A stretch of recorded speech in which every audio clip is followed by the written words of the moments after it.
This is a live recording with Steve Johnson from the Well-Being Science Institute in preparation rather for a podcast. So looking forward to getting to learn about what he's got going on over in Australia for athletes. How are you? Yeah, pretty good. Looks like it's sunny there in LA. Ah, you like my garden office now. Yeah, it's kind of it's just about 80 degrees, and it gets cooler towards the evening here, so it actually gets to be quite nice. Yeah, I used to live in Los Gatos, Where's that? in just south. It's where Netflix is. Just south of San Francisco. Oh, it's a little bit cooler there. Yeah, yeah, but it was nice year round. I Like love it's it up from there. My yeah. sister's in Berkeley, California. Okay, yeah, that's nice. Yeah, so Yes, I just watched I see your background. I just watched some of the Lance Armstrong 30 for 30 on ESPN. I don't know if you've seen yeah. Did you enjoy it? it. I only saw the first part. Yeah, okay. It's Yeah, hard. It's really hard because I remember, watching him and how, like, we just need this hero figure in sports. And, you know, you get a lot of, like, shared confidence when your country and your team is winning. And so it's painful to see, like, now that, the more I work with athletes, right, what's at the root of this overdrive or this hyper competitiveness. yeah. I just did a radio interview on a show, which is also a podcast, um, last week, about a doping case in Australia, where as a professional athlete, and because there's so little sport, this one sport in Australia which has come back, which is rugby league, which is a little bit different from rugby union, but very similar. And this young guy, who was one of the rising stars of the game, was just about to get offered a multi-million-dollar contract, just got caught for doping. And it wasn't inadvertent doping, it was systematic sort of Ben Johnson bad doping. And Uh, yeah, it's an interesting area when you start looking about what really drives that sort of those decisions. And when you hear a lot about his teammates, like when the introduction is like, either you're in or you're out. Like, Yeah, yeah, yeah, if you want to be on the team, you're gonna start using this. It seems innocent enough in the ways in which we rationalize it. If that's what's happening on industry wide, yeah. If everybody uh, else is doing it, then it's okay for us to do it. and if you don't, or if you're the one who doesn't, you're distrusted. You're not a teammate, right? Yeah, Anytime you deviate from what the norms are, healthy yeah, or not. yeah. And I guess the thing that struck me about the whole Lance Armstrong thing was how systematic, how pervasive and how central that was to everything they did. But of course, you need to be a great cyclist, but you also needed to be part of the system. Right. And it wasn't just the cyclists. Everybody knew it was going on, and everybody was willing to, don't mention. That's right. Like it's we're going to get on the world map, and this Yeah, is, yeah. yeah. So, tell me a little about you, Richard. What's your background? I'm a clinical psychologist Okay. who spent the last 5 years kind of breaking from, now that we have protests and riots here, but breaking from the trauma work and the background and moving back towards my passion of working with athletes. Okay. So I've been building up, and along that journey, a quadriplegic friend of mine had a podcast and invited me on, and I got to look at myself in terms of performance wise. From, he'd say to me afterwards, we'd get pancakes at the diner, and how come you spoke for 5 minutes? Or how come you sounded like a textbook last time? Or, right? Giving a bit of dose of reality, right? Yeah, but it was because I didn't have any expectations of myself. And it was this kind of like launching out of this work and trauma. It was kind of all play. Even though I was sweating through my shirt and anxiety was coming out, it was like, okay, next time I'm going to do a little bit more. And so it's become this wonderful way to meet people in the Yeah. areas that I want to connect and grow, and who help people in the sporting domains. Yeah. And so the show has been great, learning how to deliver more and more content, especially as we enter into this quarantine here where we couldn't go anywhere. Yeah. Um, so I love it. I feel like it gives me a chance, unlike in the therapist role where I'm more receiving and sponging often. This is a lot more about telling people stories and telling the stories of people who also help and work with others. Yeah. So, and how about for you? Tell me a little bit about the Wellbeing Institute and how you came to Well, it.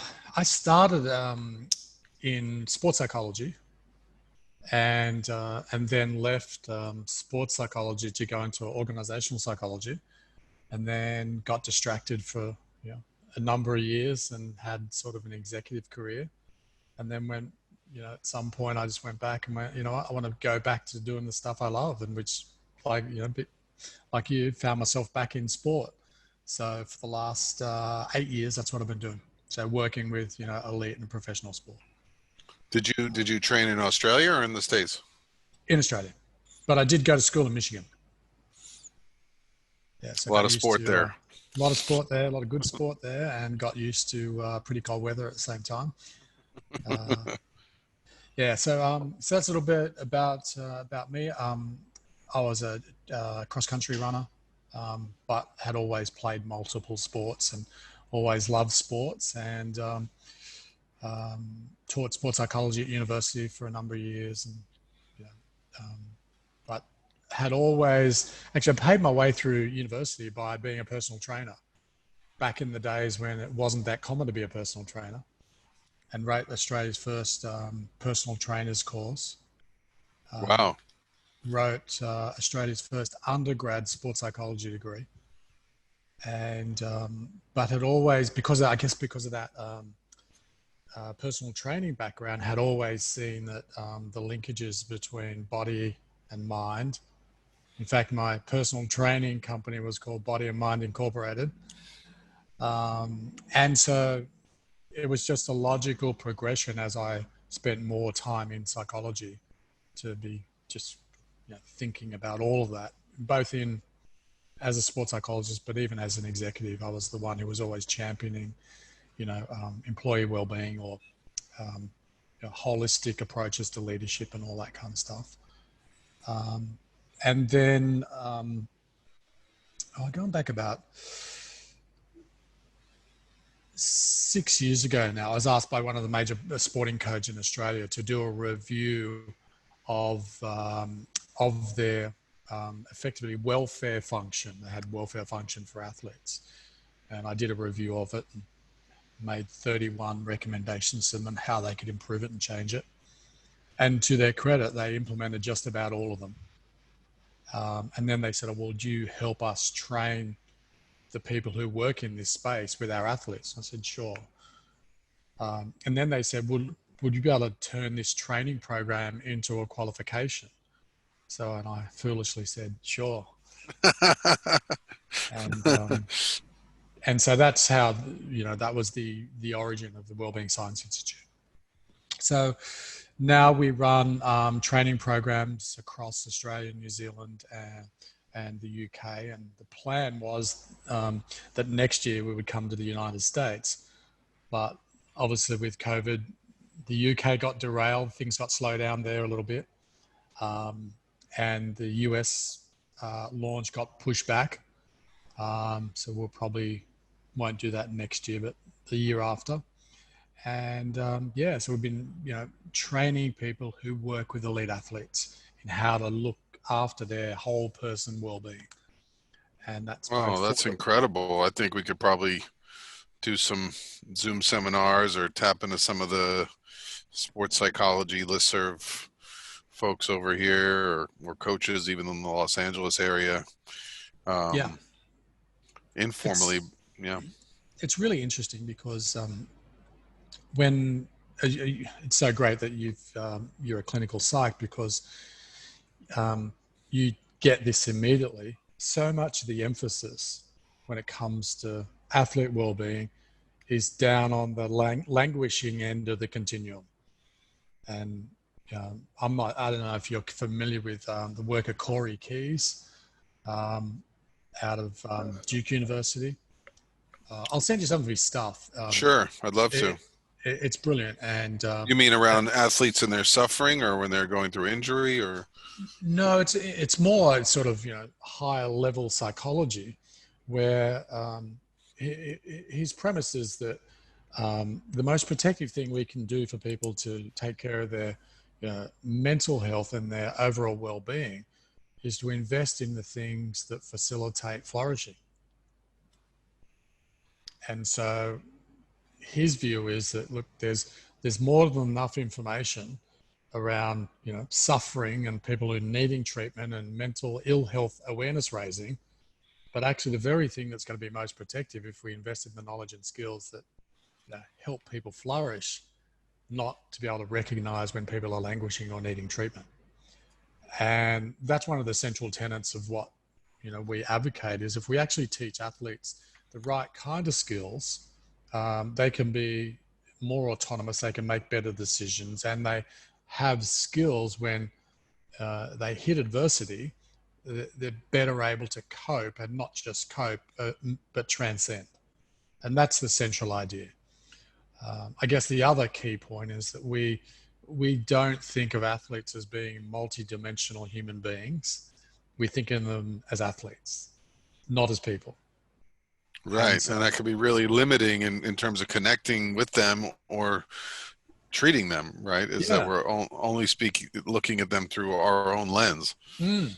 And so, they have, psychological needs and emotional needs. They have relationship needs. They have spiritual needs in a lot of cases. They have cultural needs.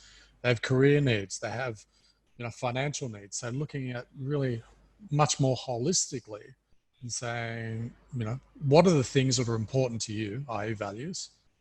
And then saying, well, from a well-being point of view, what's appealing to you, given those things that are important to you? How can we help you grow and develop as a person? And often athletes are never even given that opportunity. And that's the work we try and do, is try and influence sporting organizations to say, hey, this is what's important to athletes, and all you got to do is ask them.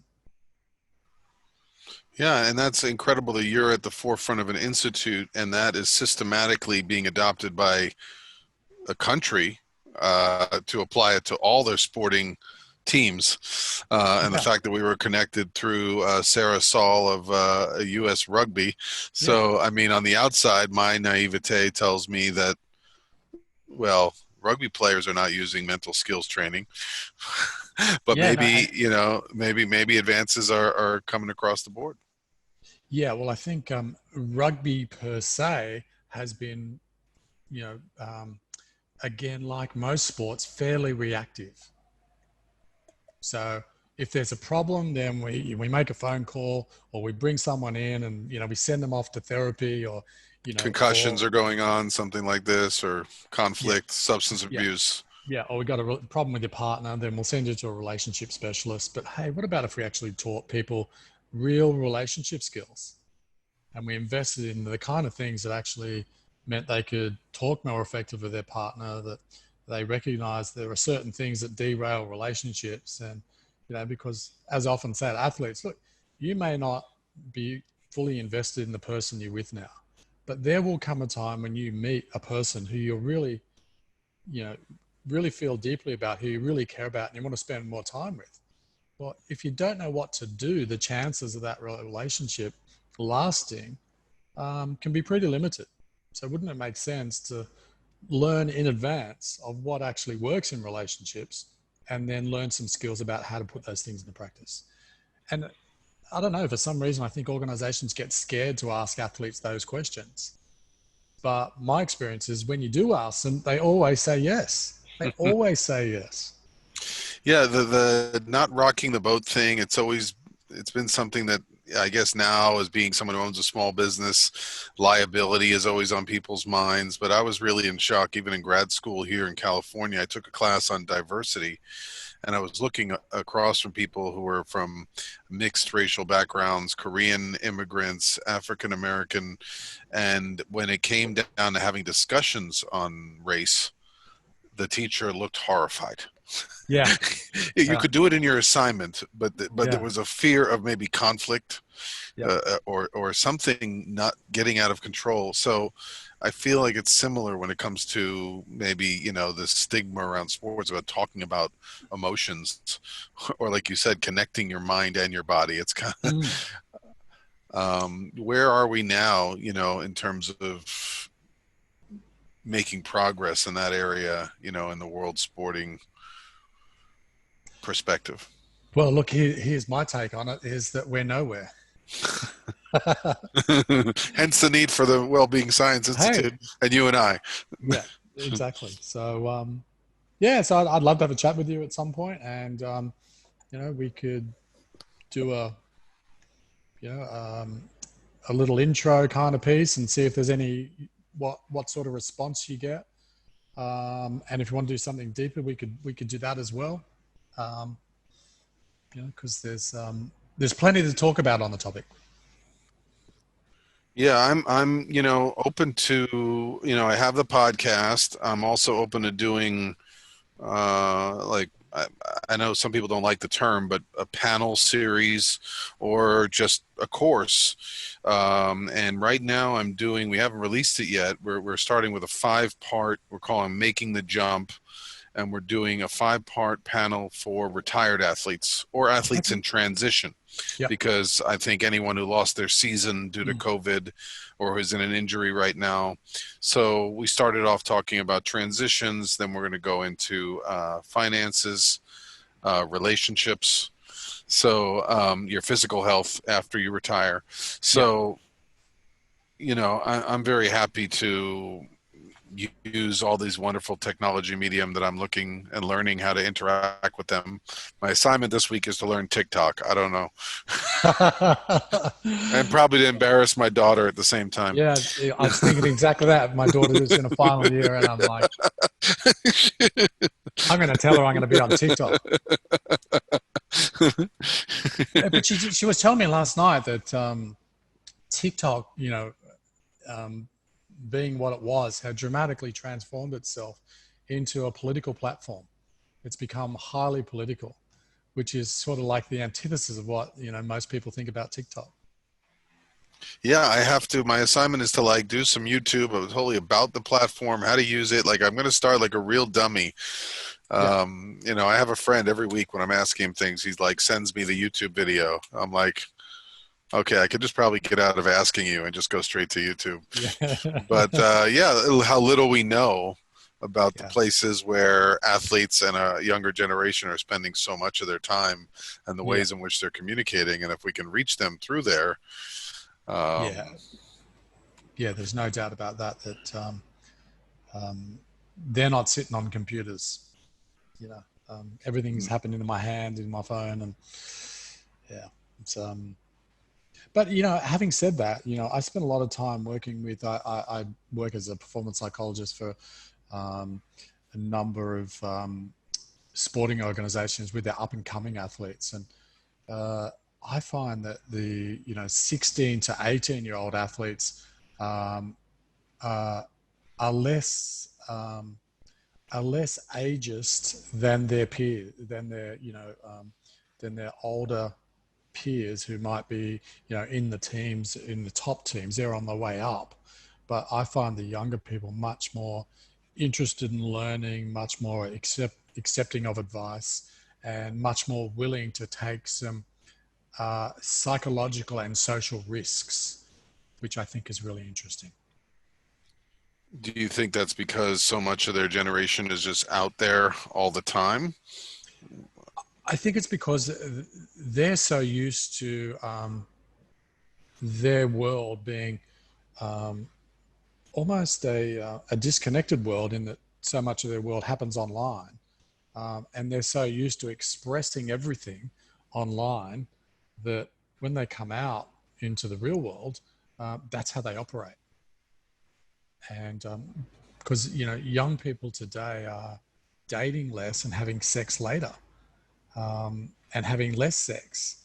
So you go, what's caused that? And I believe that one of the causes has been social media, where they can basically stay connected, and they've grown up with social media, um, and they're the first group to really grow up They're with not only.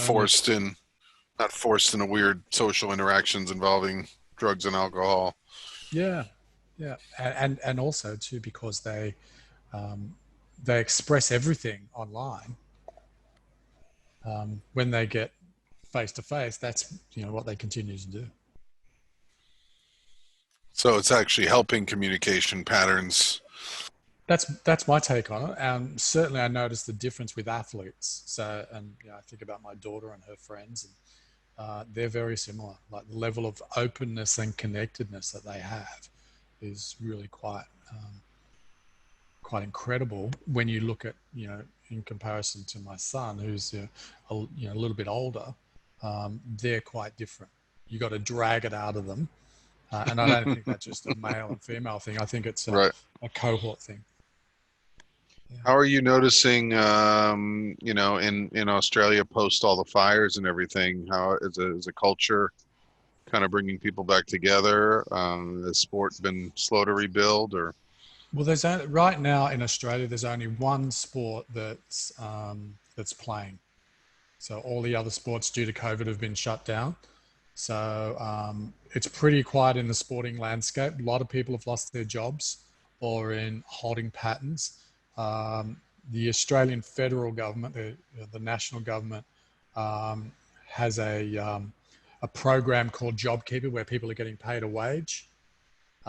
So that's basically supporting the around um, 30% of the employed workforce are actually on that program, and that program runs through until September.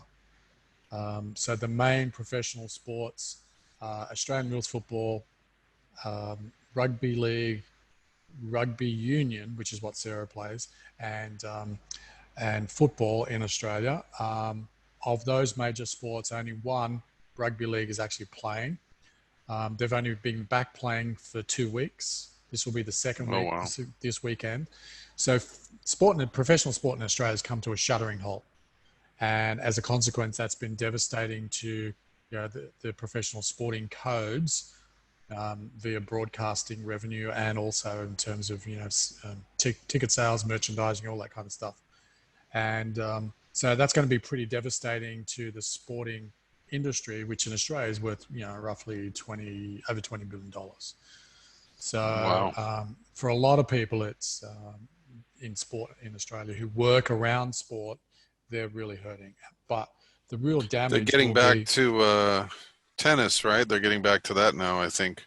I yeah. don't know if they host a lot of events in Australia, but Well, the big tennis period in Australia, it sort of runs off the Australian Open, which is in January. So the lead in is November. There's a few tournaments post in February, but it's sort of all the run up to. So there's not many viable tennis events in Australia. you were going to say the main downfall from all of this, besides lost revenue.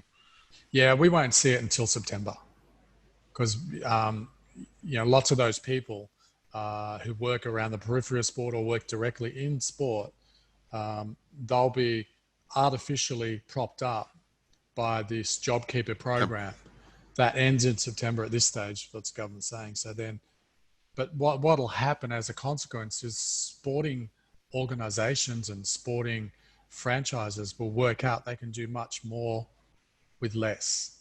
So a lot of those jobs in sport in Australia won't reappear. Wow. So Yeah, we've seen that here. Posts and updates from schools and organizations about how they're going to keep it in house yeah, and train people to give the presentations and take on double duties and maybe make their principal the janitor. yeah, So, which yeah, in one way is nice teamwork, and on the other hand, it's a little bit scary for those people who at least in the U.S., make their jobs around concessions or working stadium Yeah, security. yeah. It's an interesting one, and one of the central tenets of this wellbeing program we run is we, say to people who come and do the course, your greatest job security is the fact that you've got these skills which you can transfer to other people. And so what we focus on is really heavily focusing on giving them um, skills and a wellbeing toolkit, which then they can take and deliver to athletes. Whereas in a lot of cases, what people have had these wellbeing roles in the past, they're like post office boxes, they receive some information, then they call someone in, and they bring in consultants. And what we're saying is the more you can do, the greater your job security and the better off the athletes are going to be.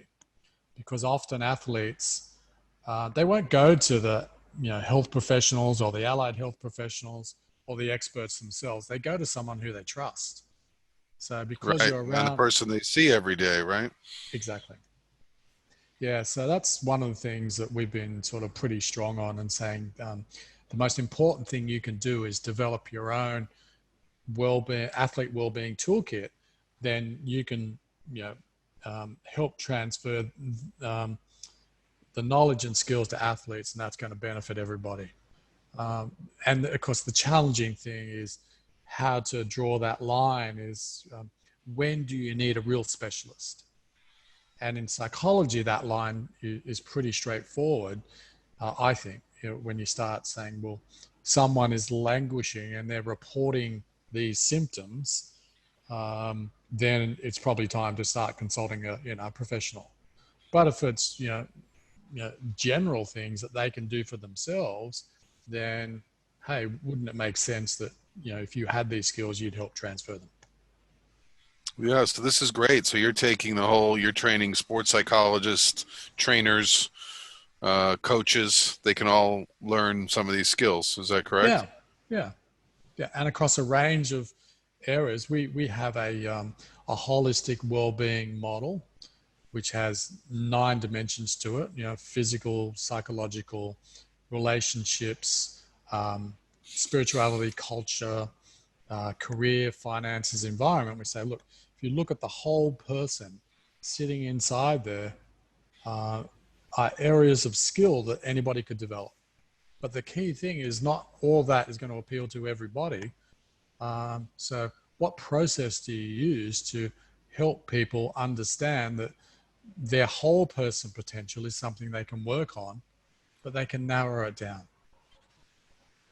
Yeah. So This is that's tremendous. Yeah, I think I might need to get my toolkit. Sign me up. Sign me up. Except for the time change, I think your classes might be in the middle of while I'm sleeping. yeah, exactly. And that was the thing that really got us excited because we could see so much potential across not just Europe but also the US. Um, we, several years ago, we went to the PADS conference in New York, and we looked at what was going on there and went, wow, the US has there's lots of opportunity here. Everybody's still in reaction mode. We're doing the bare minimum. We respond if there's a crisis, but apart from that, there's almost nothing done holistically or developmentally proactively in the space of well-being. So we were really excited, and we'd planned out a launch, and and then COVID happened. Yeah. How many physical institutes do you have right now? And has COVID forced you into more of an online mentality going Yeah, forward? no, it definitely has. And we were just about to launch our second institute in the UK. And we just put that on hold for the moment, but we'll revisit it later in the year. We'd identified someone who was going to be CEO of the Wellbeing Science Institute in the UK, and then we were starting plans for, doing the same process in the US. So yeah, but look, as from our point of view, what it's done, it's delayed. We also do work, by the way, with the military in Australia. And so we see this as being not just applicable for sport, but also for military as well. I'm glad you mentioned that. Yeah, I had the Houston Astros mental performance coach, and he came from training the military, and he said the great thing about training the military is that they're required to be there. So Yeah. it's kind of like a court, You mandated got a client here. you got a Yeah, captive audience there right you there. there you Literally. go. So even though they may not be excited at first, they don't question whether or not they need to attend. Yeah. Yeah. There's no problems with people walking through the door. Whether you can maintain their attention, well, that's a whole different ballgame, right? That's right. That's Mm. right. And whether or not they take you seriously at first, the proof is kind of in the pudding, right? If you begin to apply some Yeah. of the strategies, and sometimes when you're listening to the material, you probably realize, there's areas that you need some support in that will help you focus better, to help you be ready, Yeah. to be present. And one of the interesting things that I think the military in Australia certainly, and I know in the UK because I have some colleagues who work with the military in the UK. One of the interesting things about the military is uh, they they're very big on the leadership side of uh, mental skills and performance psychology and sports psychology, but almost unaware of the well-being side, which of course plays in, but there's a separate relationship. And when you when you give people permission to say, "Hey, look, we can focus on leadership and the attributes for performance, but we're also concerned about you as a person and your well-being as a person," that sends a very different message in terms of the psychological contract between employer and employee. We care about your safety. We care about who you are versus here's more. Here's You're a how you could means be to an end more. for us. Yeah, exactly. So whilst you've got utility for us, and you're battle ready and we can deploy you at our choosing to locations, well, hey, what about if we actually thought about you as people first? And then we invested on that basis. And then we also invested in the leadership capability you're going to need to make something of your military career. Well, that's a very different value proposition. Um, and you actually see that in platoon commanders um, where they protect the well-being of their soldiers in battle, and by doing so don't put them at risk, unnecessary risk, and thereby they demonstrate the value of the psychological contract. And often I think that gets forgotten, and I think the same thing applies in sports and the military in that regard. And if you treat me like shit and you put me at risk and you send me back out after, I've already had a concussion, you know, there's there's a very different perception about and a growing awareness of there's a price to pay for that kind of behavior for the athletes.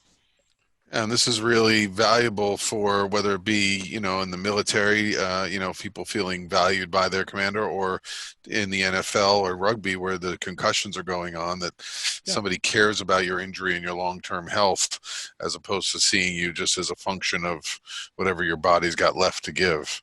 that's right. And I think when you start talking about both in military terms and sporting performance terms, what you then are able to tap into is discretionary effort.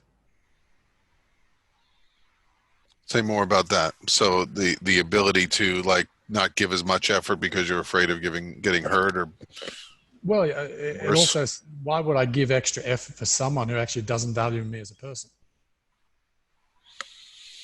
I can speak to that from my basketball career. I'm in the process of coming out with Richardlistens, Crossing the Threshold, a book this year, and like the two basketball coaches I played for almost at the same time, and one of them we had tremendous fun, friendship, joking, Yep. probably at times probably crossing some boundaries, but the coach allowed it and created great camaraderie and friendships. And you didn't mind if one day you were the second man scoring and the next day you were the eighth guy on the bench, because Yeah. that's and yet on the other hand, you had another coach you played for that was completely shut you down and took the joy out of the game and created war in practice between the first team and the second team.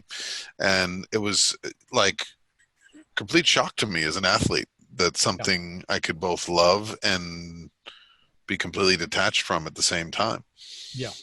Yeah. And look, you would well know then about the philosophy of John Wooden and the way in which he approached the person. You coach the person.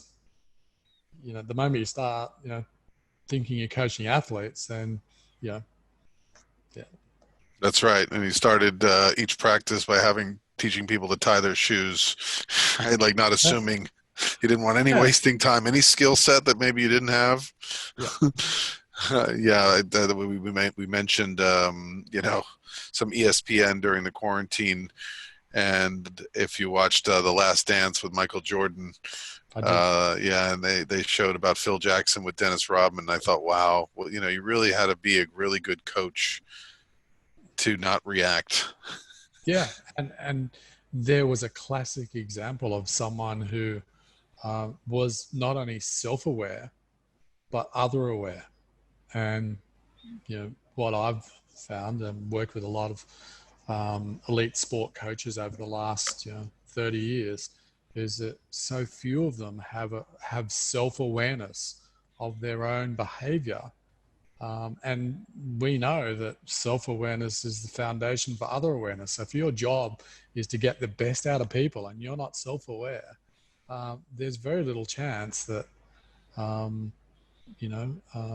you're going to make it for the long term and be what I call a sustainable coach.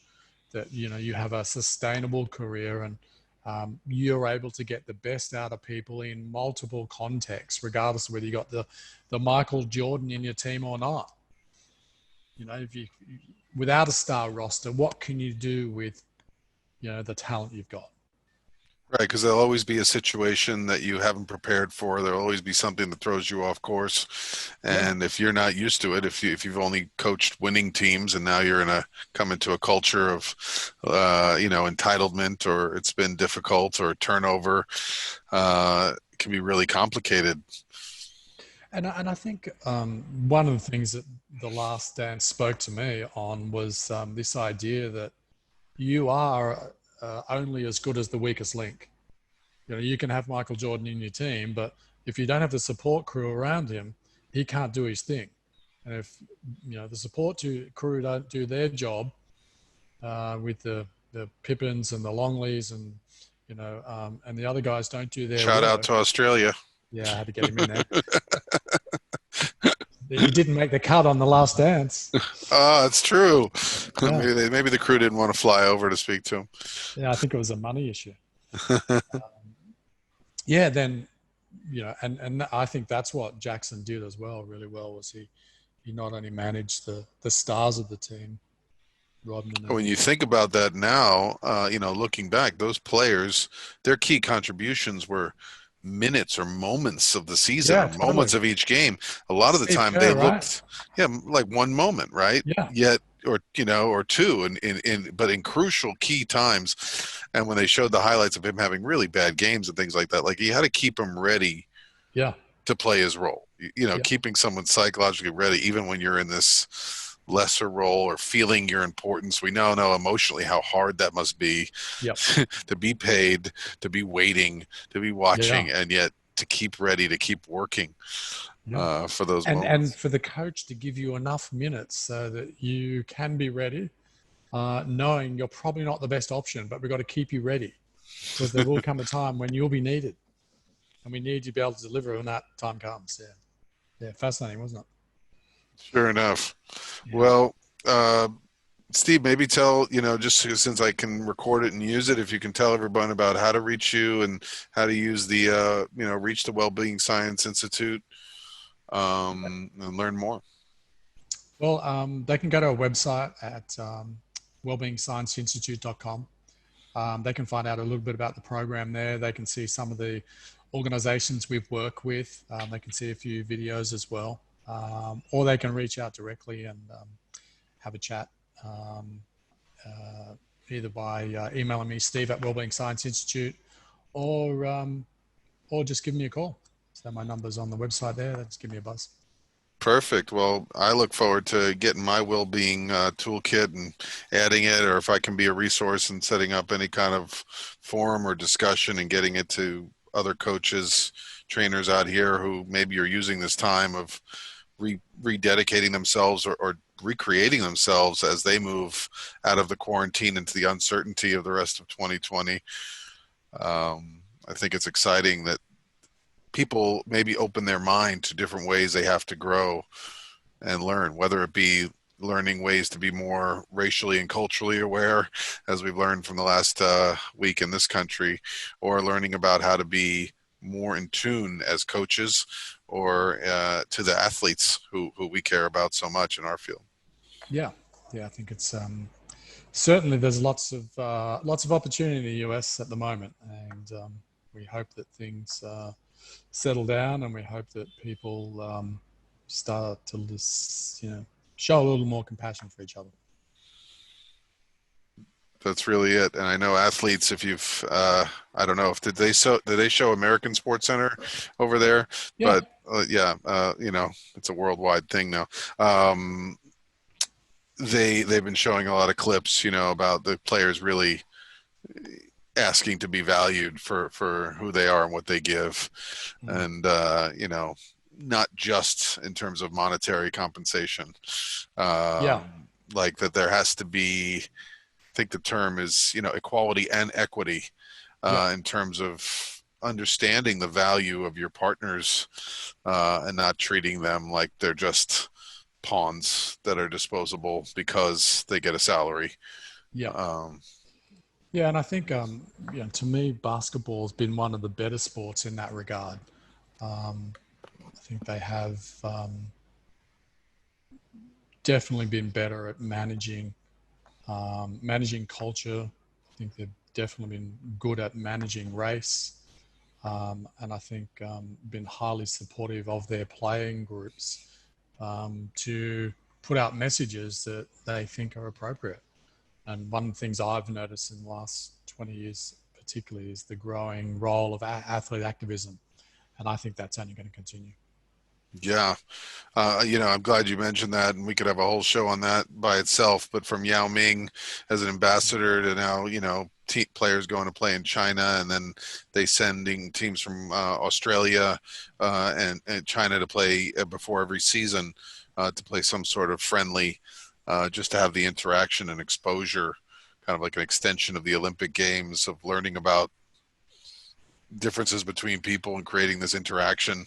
That it really is something that can help teach lessons and values and teamwork across the world. Yeah, yeah, Yeah. yeah.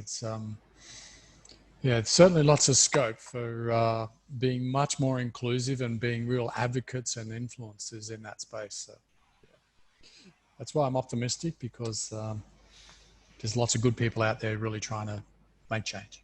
Yes. And you're in a tremendous position to inspire and educate them. Yeah, which is great. And we got our next program. We look like we'll have a major launch in the UK come the end of the year with one of the professional sports there. So so far so good. We just got to get past COVID, and hopefully we can keep going forward.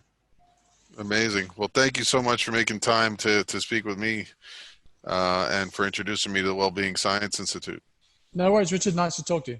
Well, that was a gift to have a conversation with Steve Johnson of the Wellbeing Science Institute based in Australia, locations over in England, and hopefully soon in the US. Again, I'm Richard Listens, host of the Richard Listens Show. You can reach me on Instagram at Richard Listens, patreon.com/Richard Listens. Become a supporter, receive advanced content such as panels with athletes and Q&As with amazing presenters such as Steve Johnson. I thank you all for being fans and supporting and for listening in today. I'm Richard Listens, and I'm out. Take care, everybody.